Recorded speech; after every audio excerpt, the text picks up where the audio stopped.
Bismillah. Sekarang perhatikan. Pertama, jika Anda ingin bertakbir, takbir ini disebut dengan ihram dari hadis Nabi di Abu Daud nomor hadis 618, bahwa kalau sudah Anda ingin mulai sholat dengan bertakbir, maka Anda harus mulai menanggalkan, membuang segala yang tidak terkait dengan sholat. Caranya, kata Nabi, lihat, farafa'a yadayhi hadwa mankibai. Pertama, angkat telapak tangan ini sejajar dengan bahu di sini. Jelas ya? Baik, sesuaikan dengan bahu masing-masing. Yang kedua, ada alternatif. Diangkat ini di hadis riwayat Muslim nomor hadis 391, termasuk di An-Nasai nomor hadis 1101, diangkat sejajar dengan daun telinga. Jadi yang jempol ya, ini bisa sejajar dengan daun telinga di sini. Boleh kemudian ini pun didekatkan, merapat, gak ada masalah. Baik, jadi boleh di sini, boleh di sini. Paham ya? Dan saya cuma menemukan dua ini. Jadi kalau tidak di sini, itu di sini. Tidak ada yang ketiga. Ini menempel boleh, nggak ada masalah. Ini kita sudah telusuri dari hadis yang paling sahih sampai hadis yang paling palsu. Jadi di hadis paling palsu aja nggak ditemukan gerakan yang ketiga. Baik ya. Jadi kalau antum misalnya mengangkat tidak di dua ini, maka saya agak kurang paham gitu. Ya, hadis palsu aja nggak ada. Ya, antum dapat dari mana gitu kan?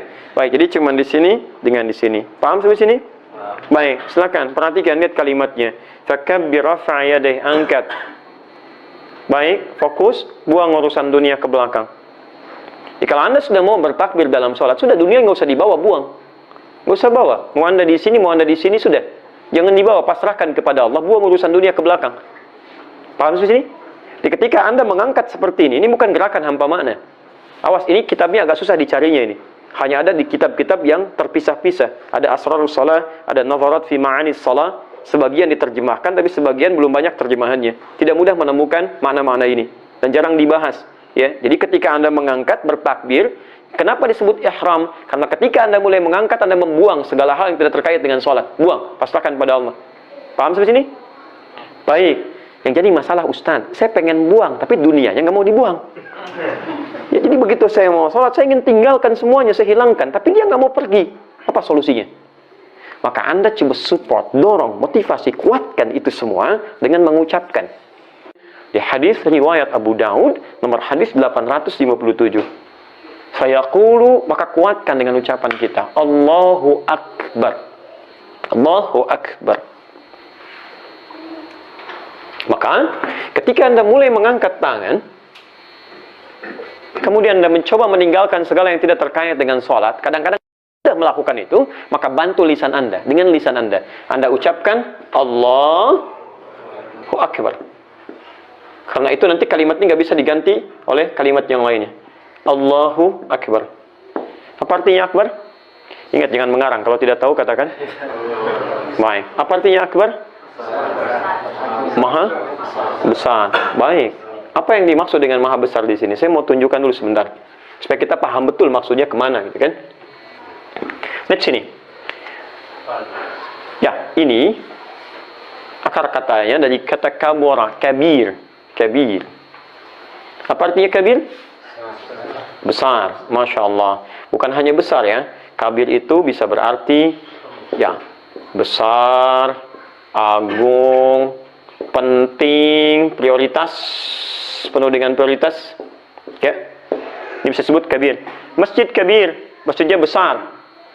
Mudir kabir, bos besar. Bukan berarti badannya mungkin besar, tidak. Ada mungkin badannya kecil, tapi dia orang penting. Maka ini menunjukkan ada sesuatu yang penting, yang agung. Masyru' kabir, proyek penting, proyek besar. Nah, ini disebut dengan kabir. Kalau Anda ingin rubah kalimat ini dalam bentuk superlatif, untuk mengangkat yang lainnya lebih daripada yang ini, maka kebalikannya. Tadi hamzah ini untuk menanggalkan harakatnya i, maka tambah hamzah ini harakatnya a. Jelas sampai sini? Baik. Masukkan ininya, kabir, kaf, ba, ya, ra. Perhatikan. Kalau sudah ada hamzah, maka ininya mesti dibuang. Kemana dibuangnya, Ustaz? Terserah, pokoknya hilangkan. Ya. Ini rumus seperti biasa. Kalau hamzah atau huruf lain masuk pada satu kalimat, maka ini mesti mati. Kalau untuk menanggalkan harakatnya I, kalau untuk menaikkan bentuk superlatif harakatnya A. Paham? Baik, perhatikan. Karena ini harakat hamzah, kemudian ini mati, ini mustahil ada I. Ya, I itu ketika dia berhadapan dengan huruf ya. Ketika ya-nya dibuang, kembali ke asal harakatnya A, kembali ke A. Ya, maka di sini kalimat yang berubah dari kata kabir menjadi akbar. Kalau Anda rubah bentuk kabir jadi akbar secara singkat, ini artinya bentuk superlatif lebih daripada yang ini. Maka ketika Anda sholat masih ada was-was, ada masukan, ada ini, ada itu yang diakan-akan penting sampai Anda mau bawa, maka katakan oleh diri Anda, begitu Anda mengangkat, buang semua itu. Allahu Akbar, cuma Allah yang penting. Proyek nggak penting, segalanya nggak penting, kehidupan nggak penting, bahkan diri kita pun nggak penting di hadapan Allah Subhanahu Wa Taala. Kalau Anda sudah mengatakan Allahu Akbar, hanya Allah yang paling penting, maka konsekuensinya kita coba tepikan segala hal yang terkait dengan sholat. Ini maksudnya. Paham sampai sini? Posisi jemari di At-Tirmidzi disebutkan, perhatikan posisinya ketika Anda mengangkat, maka ini jari tidak dalam posisi menutup begini, tidak juga rapat begini, maaf, tidak renggang begini, tidak rapat, tidak renggang, tapi terulur seperti biasa. Ya, terulur seperti biasa. Jadi diangkat begini dan nggak usah terlalu kaku, biasa aja mas, gitu ya. Jadi nggak begini misalnya, tidak juga begini, tapi biasa saja diangkat seperti ini, standar, terulur seperti biasa. Jelas ya? Hadap ke depan, tidak perlu juga begini. Memang kiblat di bawah, nanti saat ruku atau sujud, tapi saat takbir biasa seperti ini. Paham ya? Yang paling penting, ketika Anda mengangkat, sudah. Tinggalkan semua urusan yang tidak terkait dengan sholat. Katakan, cuma Allah yang agung sekarang. Yang penting Allah. Yang prioritas Allah di sini. Paham? Kalau sudah mengerti sampai sini, lanjutkan ke An-Nasa'i, nomor hadis 886. Lihat kalimatnya. Saya belum tuliskan ini. An-Nasa'i nomor hadis 886. Setelah diangkat begini, ini kan tangan masih begini. Terus diapakan?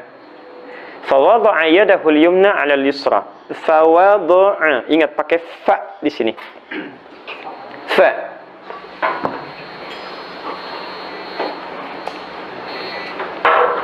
Fawadha'a, maka lekas kemudian letakkan fa. Ingat. Saya ingin tunjukkan sebentar ya. Ada huruf yang menunjukkan makna lakukan selanjutnya atau konjungsi huruf sambung. Ada yang menggunakan waw, ada yang menggunakan thumma, ada yang menggunakan fa. Kalau ada peristiwa disambungkan, huruf penyambungnya menggunakan waw, itu tandanya ada jeda antara peristiwa pertama dengan peristiwa yang kedua. Contoh, kalau hadisnya mengatakan setelah diangkat wa wadha'a dan letakkan tangan kanannya yumna 'alal yusra, maka dari mengangkat ini ke meletakkan itu ada jeda. Angkat kan agak lama baru letakkan. Atau mungkin ada gerakan lain. Kalau menggunakan thumma, jedanya agak panjang. Mungkin ada gerakan lainnya. Begitu diangkat lama atau ada gerakan lain baru diletakkan. Tapi kalau menggunakan fa, ini harfu atfin bila hudud. Huruf perangkai penyambung di antara dua peristiwa tanpa jeda. Peristiwa pertama adalah mengangkat tangan sejajar dengan bahu atau daun telinga. Peristiwa kedua meletakkan telapak tangan yang kanan di punggung yang kiri. Ketika keduanya disambungkan dengan huruf fa, ini menunjukkan kata para ulama tidak ada jeda antara mengangkat sampai dengan menutup. Jadi begitu diangkat Allah misalnya kan, Hu Akbar langsung ditutup. Jelas ya? Karena itu tidak didapati, jangankan di hadis sahih, di hadis palsu pun, bahkan yang paling palsu sekalipun, tidak ditemukan gerakan-gerakan lain yang diriwayatkan dari mulai takbir mengangkat sampai menyimpan. Jelas di sini? Nah, jadi saya di sini kadang suka mengamati, tapi saya tidak bermaksud menyalahkan ya. Tapi kita menelusuri, ini cara terbaiknya. Kalau Anda temukan alasannya, kita sampaikan, kita bahas sama-sama. Kalau Anda benar, saya ikuti. Kalau saya benar, saya tidak paksa untuk Anda mengikuti saya. Tapi kita ikuti dalilnya supaya kita sesuai. Misal, dari mulai mengangkat seperti ini, kadang ada orang yang beranggapan, Ustadz gak enak lah, gak sopan. Masa kiri duluan ditutup sama yang kanan? Ya kan kanan itu yang baik. Kenapa nggak kita dahulukan yang kanan, baru kiri, baru kita tutup? Jadi begitu takbir, kanan masuk duluan, kiri begini, kemudian tutup. Baiknya? Ya, jadi begitu angkat, Allah, begini. Kadang-kadang lebih khusus sedikit, kaki naik dikit gitu kan. Nah ini, sebagian lah ya. Begitu diangkat, ini Ada pasangannya. Nah, ini mohon izin, mohon maaf, saya belum menemukan dalilnya. Jangankan di hadis sahih, di hadis palsu pun nggak ditemukan. Jadi Anda bisa bayangkan, pemalsu hadis pun tidak tertarik memalsukan hadis ini, saking jelasnya gitu. Jadi nggak ada kerjaan.